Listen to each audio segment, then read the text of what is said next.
টাঙ্গাইলের অলিগলিতে জমে উঠেছে ইফতার বাজার। পবিত্র রমজানকে ঘিরে শহরে বিভিন্ন রেস্টুরেন্ট ও অস্থায়ী স্টলে সাজানো হয়েছে বাহারি ইফতার সামগ্রী।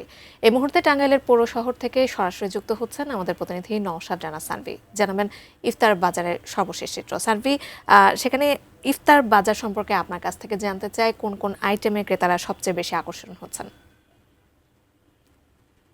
ধন্যবাদ। আমি এই মুহূর্তে আছি টাঙ্গাইলের পাচানি বাজারে। টাঙ্গাইলের বিভিন্ন অলিতে গলিতে কিন্তু ইফতার আইটেম বিক্রি করছে বিক্রেতারা, পসরা সাজিয়ে বসে আছে, ক্রেতারাও কিন্তু কিনছে।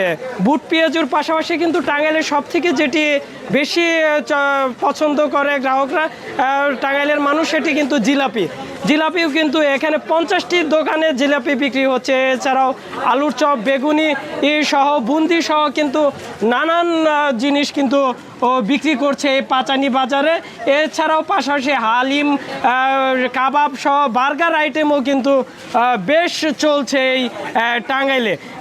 বিক্রেতারা বলছে যে কাঁচামালের এর দাম বেশি হওয়াতে কিন্তু যে পণ্যের দামও কিছুটা বেশি। ক্রেতাদেরও অভিযোগ যে গত বছরের তুলনায় কিন্তু ইফতার আইটেমের দামও বেশি পড়ছে। এছাড়াও ফল আইটেম যে রয়েছে সেখানে এবং খেজুরের দাম অনেক বেশি বিক্রি হচ্ছে। এছাড়াও পরিষ্কার পরিচ্ছন্নভাবে কিন্তু এই ইফতার আইটেমগুলি টাঙ্গাইলে বানানো হয় না, ডান বাম হাত ব্যবহার করা হচ্ছে।